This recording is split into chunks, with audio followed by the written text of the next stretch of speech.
할렐루야. 오늘도 하나님의 말씀 붙들고 주님과 동행하는 삶을 사시기를 축복합니다.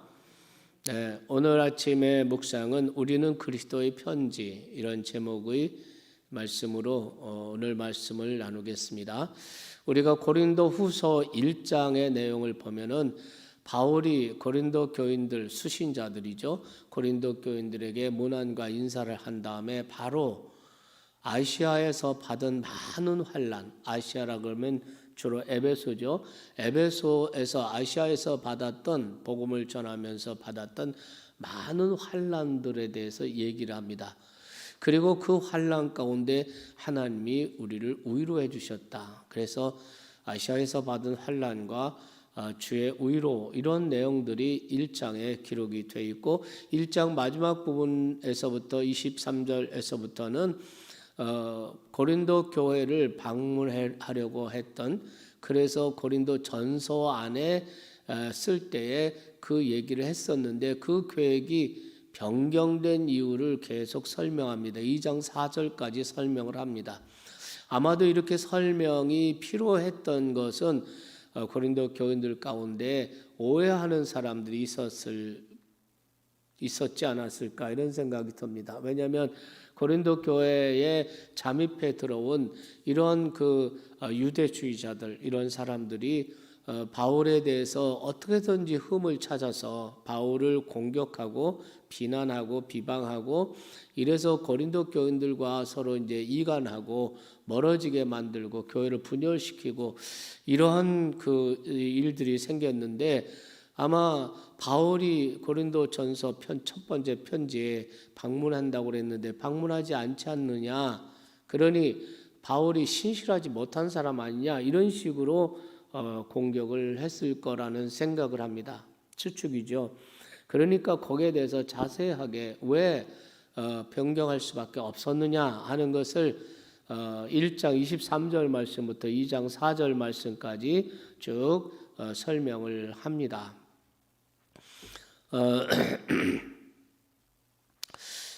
이 고린도 전서를 이게 연구하다 보면은 우리가 놓치는 부분이 참 많은데요.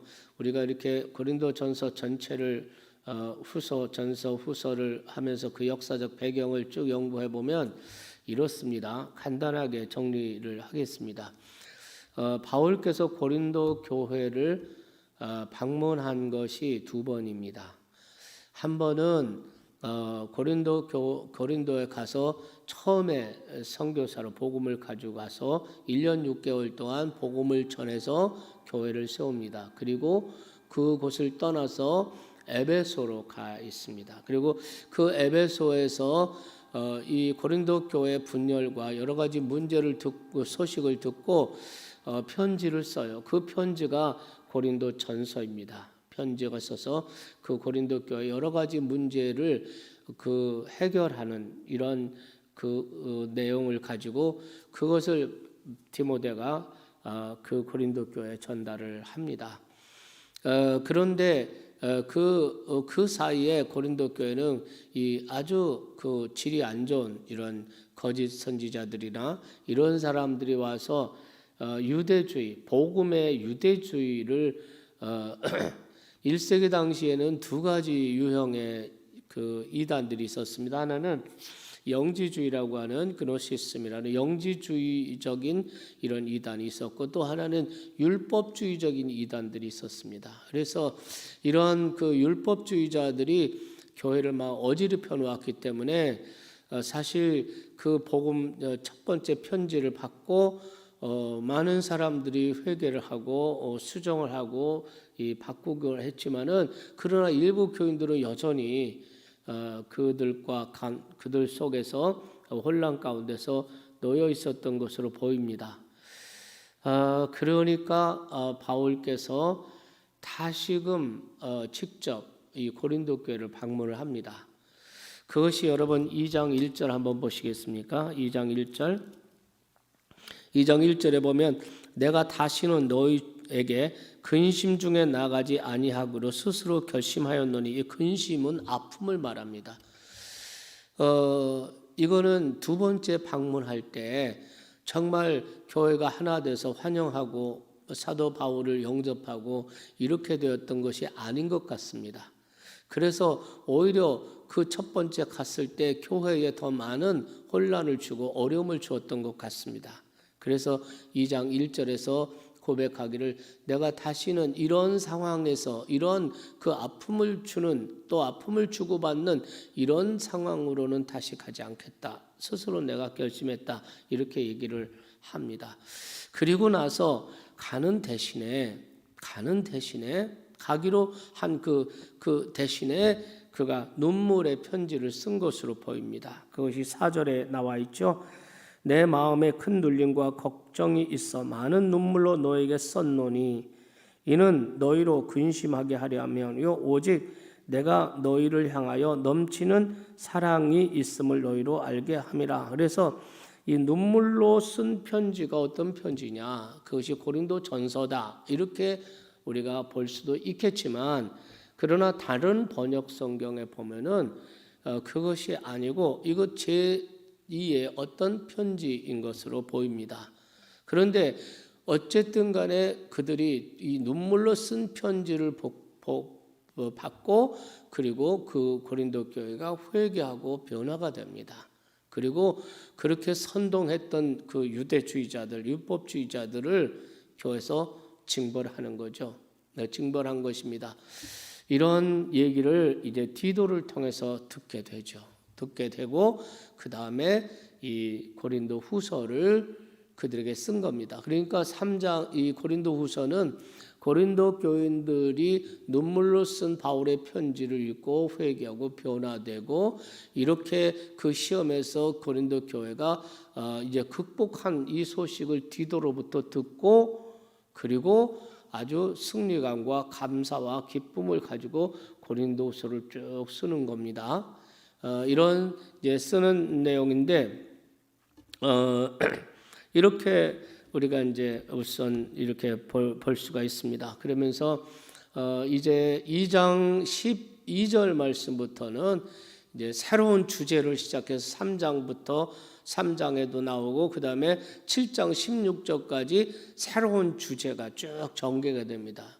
그거는 이 고린도 후서에서 가장 중요한 부분이에요. 그거는 뭐냐면 사도 바울의 사도직의 정당성, 사도의 그 직분을 변론하는 이런 내용들이 2장 12절 말씀부터 7장 16절까지 그리고 나중에 이제 12장 13장에 다시 그것이 등장합니다. 제일 중요한 겁니다. 그러니까 이 고린도 교회에 많은 문제가 있었는데 그 문제를 일으킨 사람들이 여기 말씀도 보면 3장에 보면은 이렇게 돼 있죠. 우리가 다시 자천하기를 시작하겠느냐? 우리가 어찌 어떤 사람처럼 이렇게 어떤 사람이라고 있지 않습니까? 이 사람들은 아마도 예루살렘의 그 바리새파 유대주의적인 크리스천들, 그러니까 예수님 믿고 교회를 들어오기는 했는데 복음보다는 율법이 아직도 우위에 있는 율법을 더 중요시하는 바울이 본래 율법주의자 아니었습니까? 그런데 바울이 율법을 버리고 그리고 복음을 붙잡고 복음을 전하기 시작하지 않아요?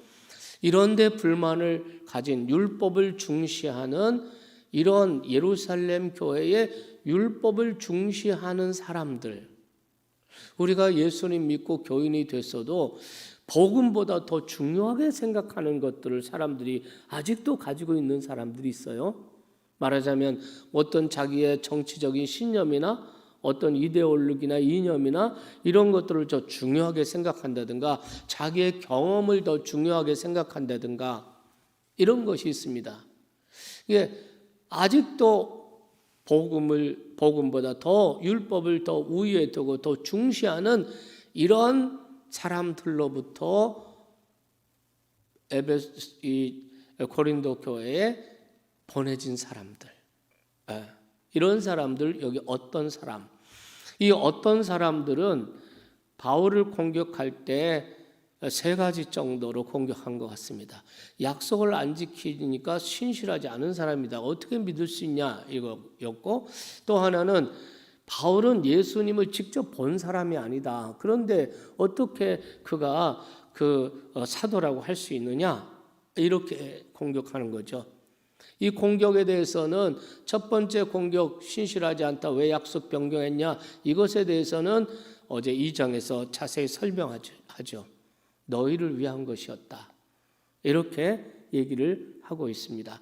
그 다음에 두 번째, 바울은 예수를 만나지 못한 사람이다. 직접 본지 못했다. 이것에 대해서 바울께서는 고린도 전서에서도 말했지만 고린도 후서 9장에서 다시 말해. 내가 예수를 본 사람이다. 고린도 전서에서는 정말 만삭되지 못한 나도 부활하신 예수님을 보았다.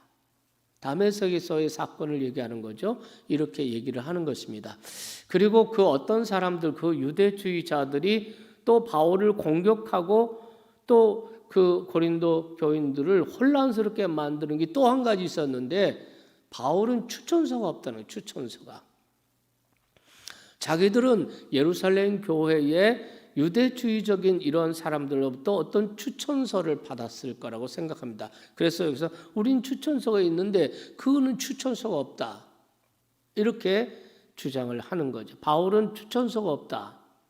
그렇기 때문에 예루살렘 교회의 어떤 사도들의 승인이나 위임을 받지 못한 사람이다. 이 사람은 자칭으로 온 사람이고 이 사람의 권위는 인정할 수 없다. 이렇게. 그래서 한동안 고린도 교인들이 오해를 하고 혼란에 빠졌던 것이 사실입니다. 이제 오늘 1절부터 4절 말씀까지는 그것에 대해서 사도 바울이 얘기를 하는 겁니다. 네. 자, 한번 보실까요?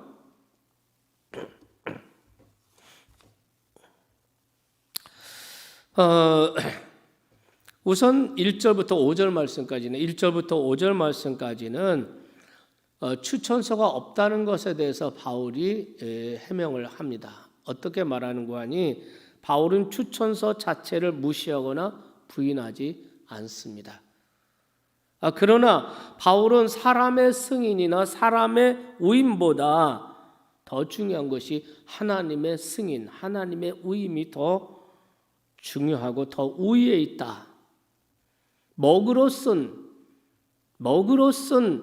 그 종이에 쓴 또는 그 돌판에 쓴 그런 추천서보다 더 중요한 추천서가 나에게 있다라고 말합니다. 그것은 사도로서의 깨끗한 양심과 또 하나는 고린도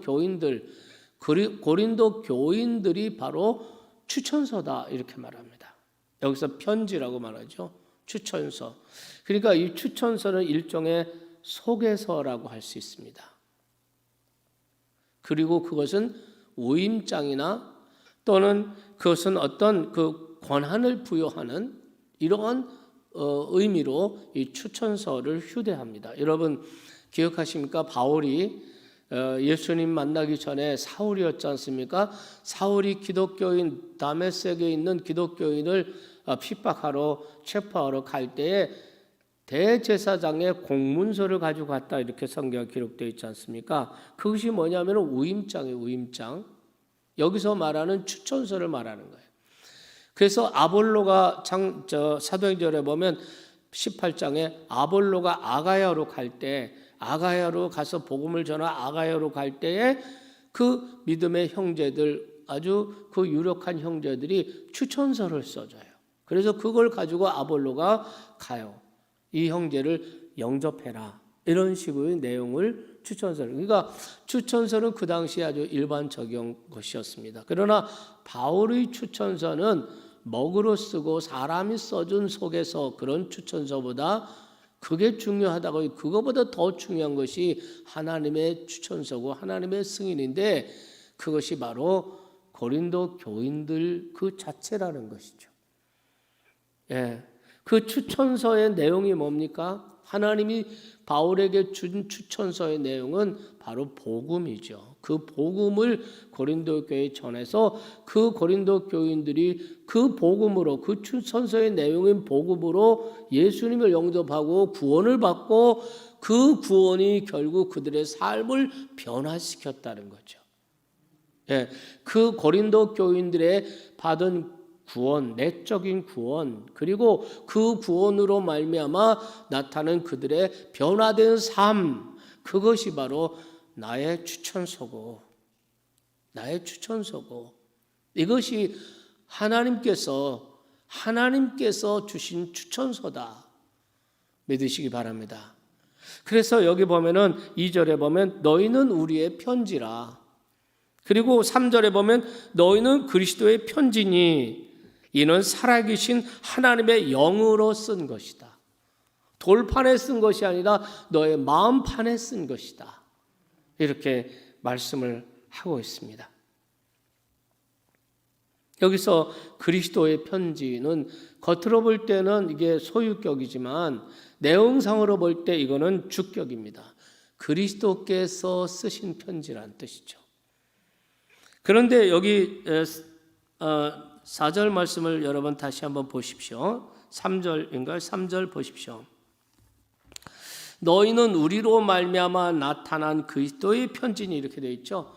그리스도의 편지니, 그들 마음 가운데 복음으로 그들을 구원하시고 그들의 삶을 변화시켜서 그리스도의 편지로 쓰신 분이 그리스도 자신이시고, 그런데 그 앞에 보면은 뭐라고 쓰면 우리로 말미암아 이렇게 또 되어 있어요.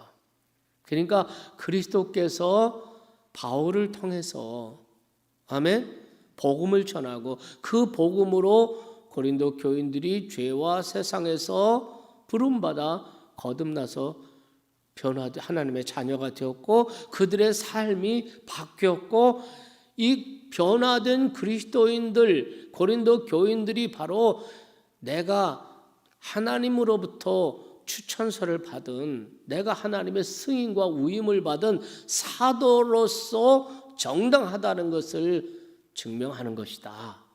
이렇게 얘기를 하는 것입니다. 그러니까 여러분, 참 좋은 교회 성도 여러분의 받은 구원, 그리고 여러분들의 직장에서 일터에서 변화된 삶, 그것이 이 강단에서 복음이 선포되고 있다, 바른 복음이 선포되고 있는 것이다 라는 것을 나타내는 편지라는 것이나 마찬가지죠. 너희는 그리스도의 편지라. 여기서 우리의 정체성이 첫 번째로 나옵니다. 나는 누군가? 예수를 믿는 나는 누군가? 나는 그리스도의 편지이다.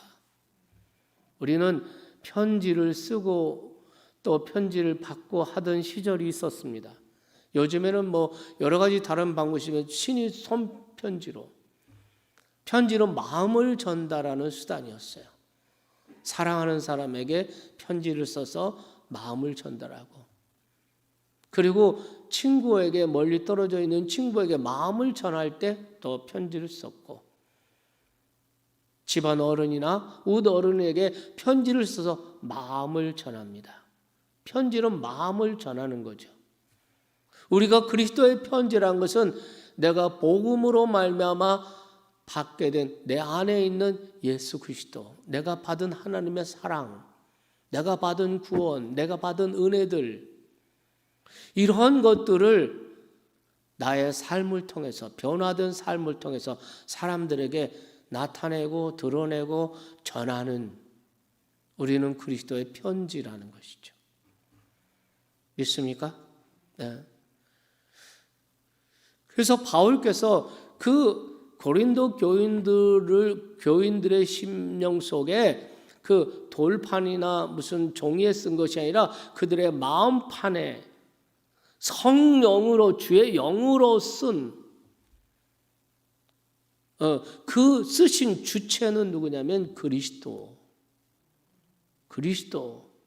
그리고 그 그리스도께서 그것을 쓰시는데 도왔던, 쓰임받았던 사람들이 바로 전도자인 바울 자신이라는 거죠. 그러니까 너희는 여기 3절 말씀에 너희는 우리로 말미암아 나타난 그리스도의 편지다 이렇게 말한 것입니다. 네, 첫 번째 우리의 정체성, 우리는 그리스도의 편지입니다. 믿습니까? 그리스도의 편지로 살고 나의 변화된 삶, 나의 변화된 언어, 나의 변화된 행동, 나의 변화된 인격, 성품 이런 것을 통해서 사람들에게 복음을 전하고 하나님의 사랑을 전하는 이런 그리스도의 편지로 살아가는 우리 성도님들 다 되시기를 주님의 이름으로 축원합니다. 두 번째 말씀 부분은 이제 6절 말씀부터인데요. 6절 말씀을 한번 보도록 하겠습니다. 6절 말씀 보겠습니다. 6절 말씀 보면은 그가 또한 우리를 새 언약의 일꾼 되기에 만족하게 하셨으니 율법 조문으로 하지 아니하고 오직 영으로 함이니 율법 조문은 죽이는 것이요 영은 살리는 것이니라. 이렇게 새 언약의 일꾼 이렇게 새 언약이면 옛 언약도 있는 것이 옛 언약은 여기서 율법을 말하는 거고요. 새 언약은 복음을 말하는 것입니다. 지금 고린도 교인들이 뭐 때문에 오해하고 뭐 때문에 흔들렸어요? 율법을 우위에 둔 사람들 때문이었어요.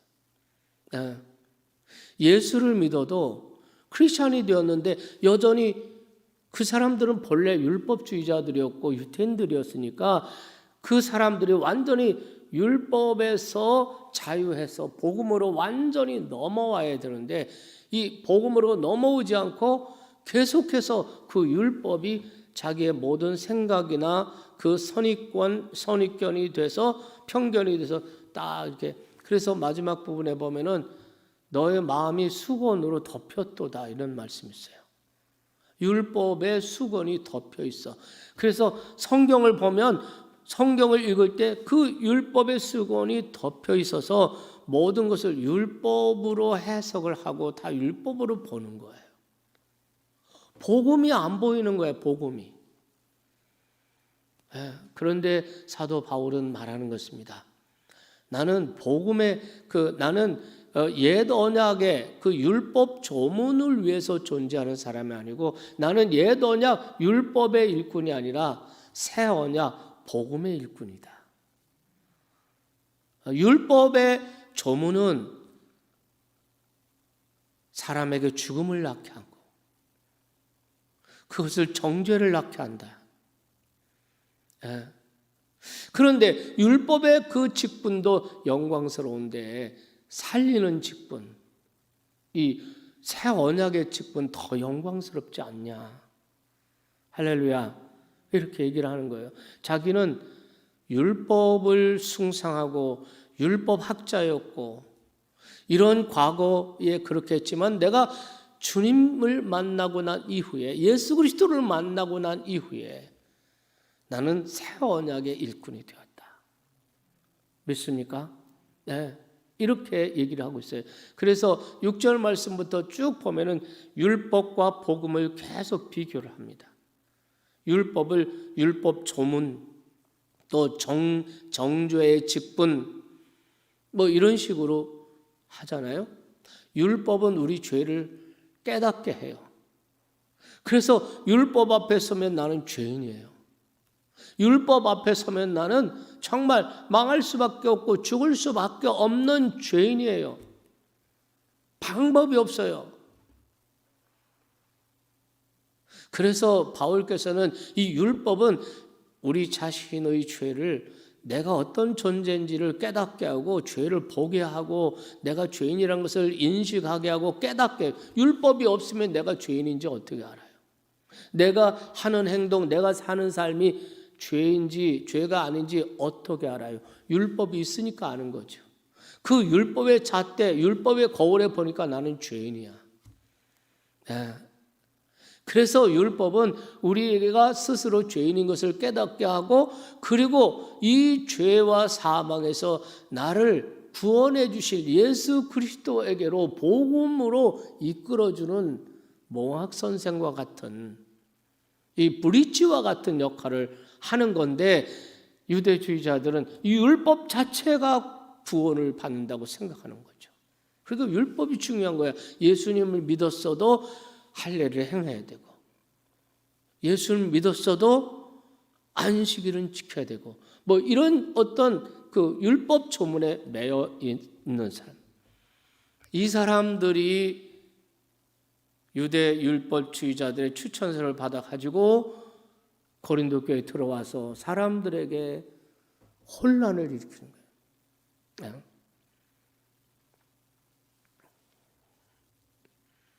그래서 바울께서는 나는 새 언약의 일꾼이다.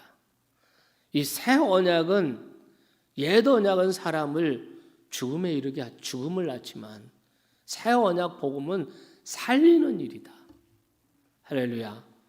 새 언약으로, 복음으로 여러분의 가족을 살리고, 우리의 다음 세대를 살리고, 우리의 이웃들을 살리는 이러한 삶을 살아가는 복음의 일꾼들이 되시기를 주님의 이름으로 축원합니다.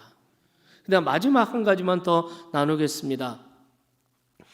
그것은 우리가 여기 쭉 보게 되면은 몇 절입니까? 12절 말씀, 13절. 우리는 모세가 이스라엘 자손에게 장차 없어질 것에 결국을 주목하지 못하게 하려고 수건을 얼굴에 쓴 것 같지 아니하노라. 이렇게 수건을 얼굴에 썼다, 모세가. 이런 얘기가 12절에서 13절에 나오지 않습니까? 예. 또 7절 말씀을 보세요.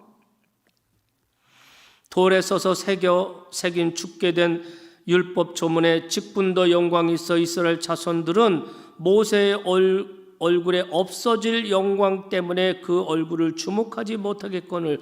또 영광이란, 우리가 출애굽기 34장에 보면 모세가 시내산에서 40일 동안 기도하면서 십계명을 가지고 내려올 때 그 얼굴이 광채가 나는 거예요. 그 하나님의 영광의 광채가 그 모세 얼굴에 나타나는데 그 사람들이 잘 보지를 못해요. 그래서 그 모세가 얘기를 하고 나서, 그리고 사람들이 두려워하니까 얼굴을 가렸습니다. 이제 학자들은 세 가지로 얘기해요. 하나는 그 백성들은 그 영광의 광채를 볼 자격이 없어서 가린 거다, 이렇게 말하는 사람도 있고, 또 한 가지는 뭐냐면은 이게 이제 영광, 이 광채가 계속 있는 게 아니라 영광, 이 광채가 이제 없어질 것이니까 없어진 모습을 보이지 않게 가렸다는 거죠. 왜냐하면 광채가 있다가 광채가 없어진 모습을 보면은 다시 모세에 대한 권위나 이런 것이 다시 무시될까 봐서 가렸다는 것이죠. 그런데 이제 아주 중요한 해석이 있습니다. 그건 뭐냐면, 모세는 구속의 역사, 하나님의 구원 역사의 그 뜻을 알고 있는 사람이기 때문에 자기의 얼굴에 나타나는 영광이, 이 광채가 일시적이라는 것을 알고, 일시적이라는 거예요. 그런데 이 광채를 보고 이스라엘 백성들이 영원한 광채처럼 생각하고 거기에 매달릴까 봐 아예 가렸다, 이런 얘기를 합니다. 그래서 여기 말씀 보면은 그 세 번째 해석이 맞는 것 같아요. 구약의 예수님 당시에 이스라엘 사람들이 아직도 그 율법의 나는 그 광채를 그냥 그대로 가지고 있다는 거죠. 그래서 성경을 읽거나 율법을 읽을 때에 정말 그 모세의 율법이 영원한 거, 유일하고 영원한 것처럼 생각을 하고 읽는다는 거죠. 그러니까 복음이 안 보이는 거죠. 여기 수건을 썼다, 이 말이 세 번 얘기는 너울이라고 했어요. 너울로 가렸다는 거예요. 그런데 아직도 그들의 마음 가운데 이 너울이 덮여버려서, 그래서 성경을 읽으면 아직도 구약의 율법을 유일하고 그 구원의 그 방법으로 오직 유일한 권위로 이렇게 생각하고 있다는 거죠. 그러니까 복음이 안 보이는 거예요. 한번 보시겠습니다. 3장 몇 절입니까? 14절. 그러나 그들의 마음이 완고하여 오늘까지도 구약을 읽을 때 그 수건이 벗겨지지 아니하고 있으니 그 수건은 그리스도 안에서 없어지고 오늘까지 모세의 글을 읽을 때 수건이 그 마음을 덮었도다.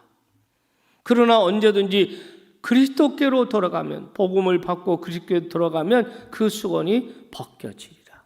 주의 영이시니, 주는 영이시니 주의 영이 계신 곳은 자유가 있느니라. 우리가 다 수건을 벗은 얼굴로 거울을 보는 것 같이 주의 영광을 보매 그와 같은 형상으로 변화하여 영광에서 영광에 이르리니 곧 주의 영으로 말미암음이니라.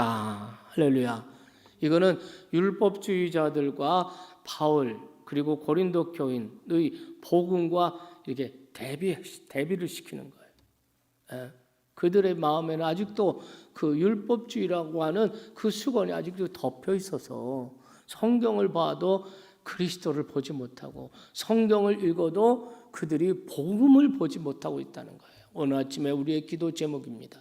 주님, 우리 마음에 덮인 율법주의나 이 세상의 어떤 이데올로기나 이념이나 이러한 어떤 그 선입견이나 편견이나 이런 너울, 이런 수건을 벗겨주셔서 주님을 밝히 보게 해주시고 그리고 그 주님의 형상을 닮은 그런 우리의 삶으로 우리의 인격으로 변화되게 해주십시오.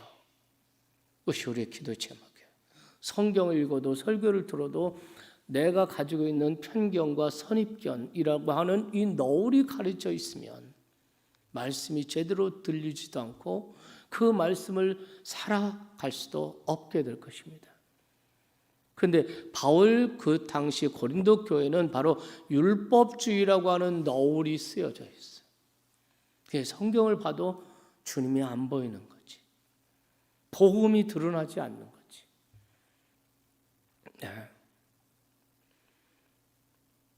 그래서 우리가 새벽 기도를 해도요, 자유함으로 복음 안에서 감격으로 새벽 기도를 해야 되는 거지. 새벽 기도가 율법처럼 돼서 율법에 매여서 새벽 기도를 하는 것은 그런 성경적이 아니에요.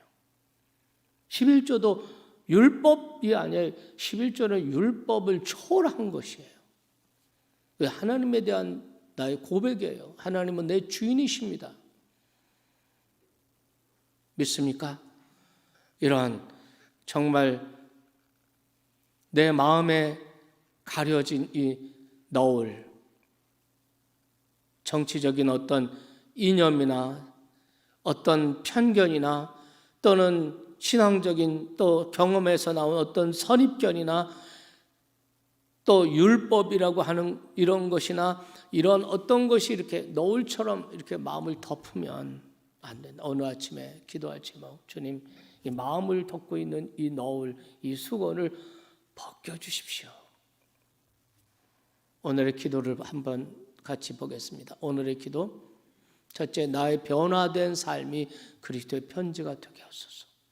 두 번째, 복음의 일꾼이 되어 사람을 살리는 일을 하게 해주십시오. 세 번째, 마음에 덮인 수건을 벗겨주십시오. 네. 우리가 누구를 비난하고 정죄하고 이거는 옛 언약의 사람들이 하는 일이에요. 그러나 위로하고 용서하고 격려하고 믿습니까? 복음의 일꾼이 되어서 사람을 살리는 일을 살리는 일. 오늘도 그런 하루가 가슴 벅찬 하루로 살아가는 우리 참 좋은 가족들 다 되시기를 축원합니다.